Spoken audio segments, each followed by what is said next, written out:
Hablaremos esta noche de la llegada de la Inquisición a Portugal.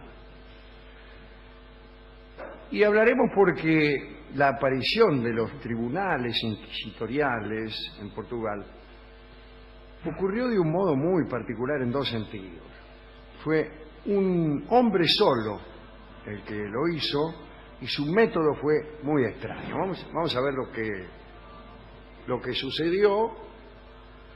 No bien terminemos con las peregrinaciones a la fiesta de al lado, que terminan todas con la puerta abierta. Desde los comienzos del siglo XV, el Papa Bonifacio IX estaba intentando inútilmente instalar la Inquisición en el Reino de Portugal.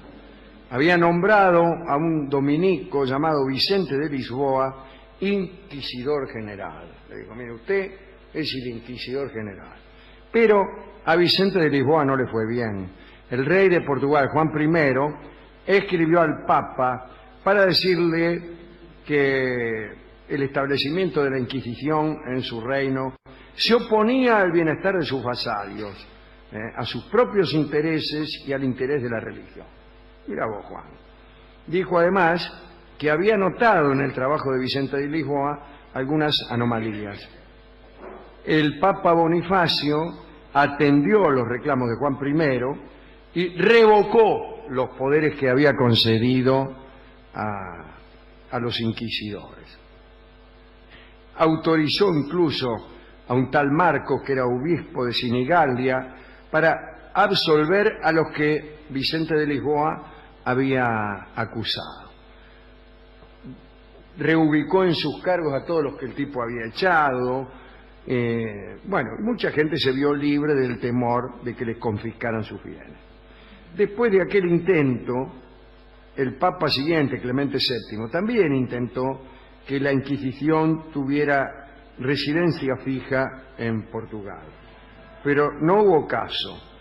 Unas disputas entre la curia romana, siempre más cerca de España, ¿no?, y la corte de Lisboa, impedían que el Santo Tribunal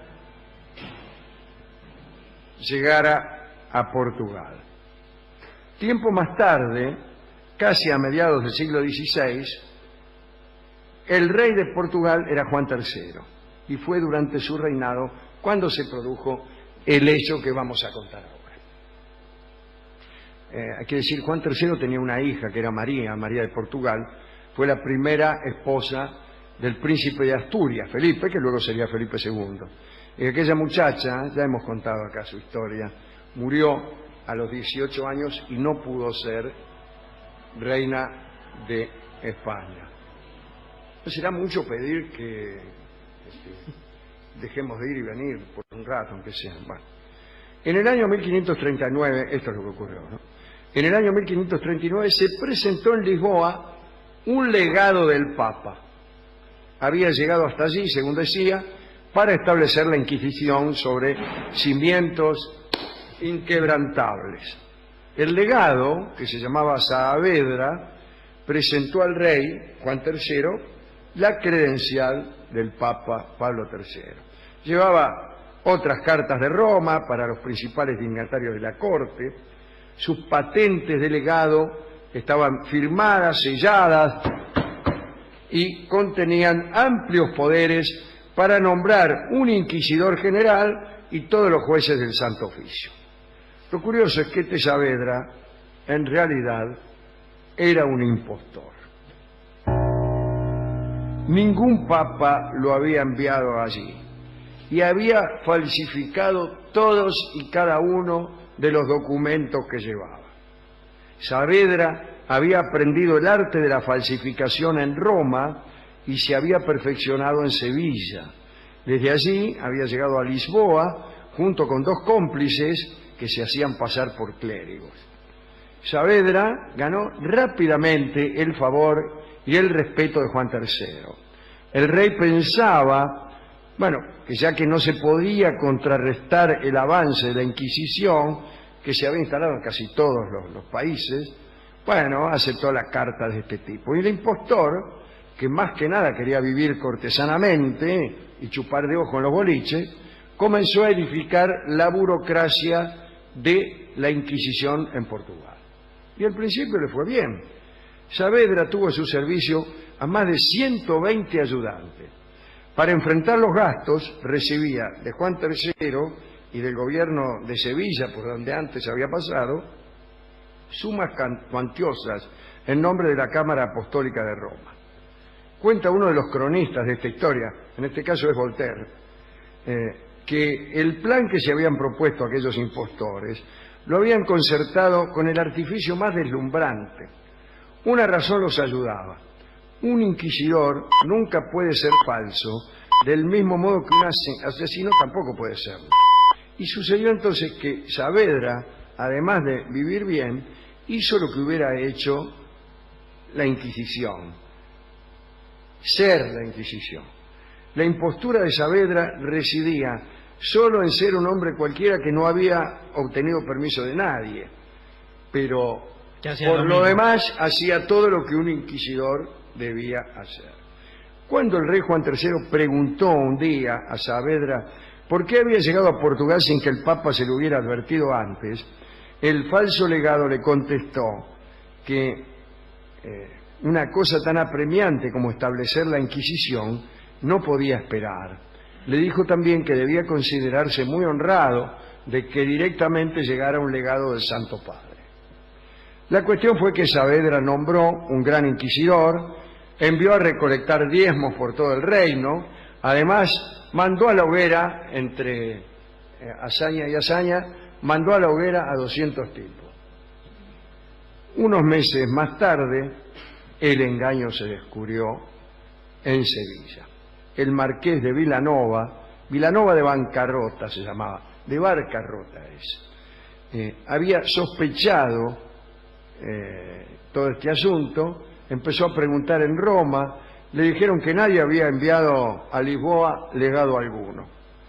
El marqués Vilanova fue a buscar a Saavedra con 50 hombres armados hasta su casa. Lo atrapó y se lo llevó a Madrid. Hechas algunas investigaciones, se informó de todo a Juan III. Se hizo comparecer a Saavedra ante el arzobispo de Toledo. Y el arzobispo, asombrado por la audacia increíble del falso legado, lo condenó a ser azotado y a 10 años de galeras. Esta sentencia implicaba una muerte segura.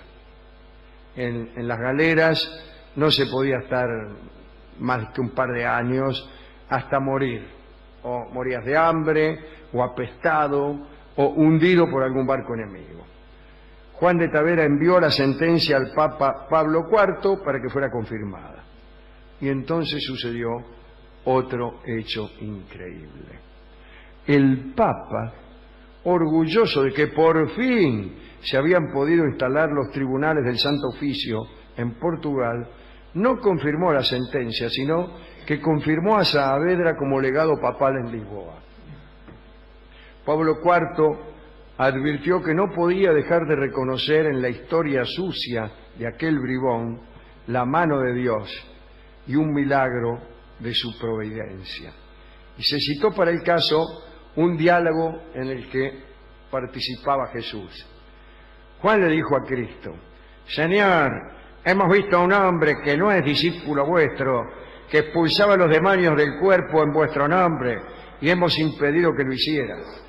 Y Jesús respondió: no lo impidáis, porque el que hace milagros en mi nombre no dirá mal de mí, y el que no está contra nosotros, con nosotros está. Así que déjalo.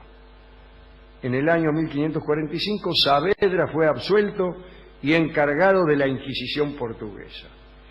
Cuando los españoles se establecieron en América, llevaron rápidamente allí a la Inquisición, y una de las primeras decisiones de Saavedra, ya legitimado, fue introducir en las colonias portuguesas de América los tribunales del Santo Oficio.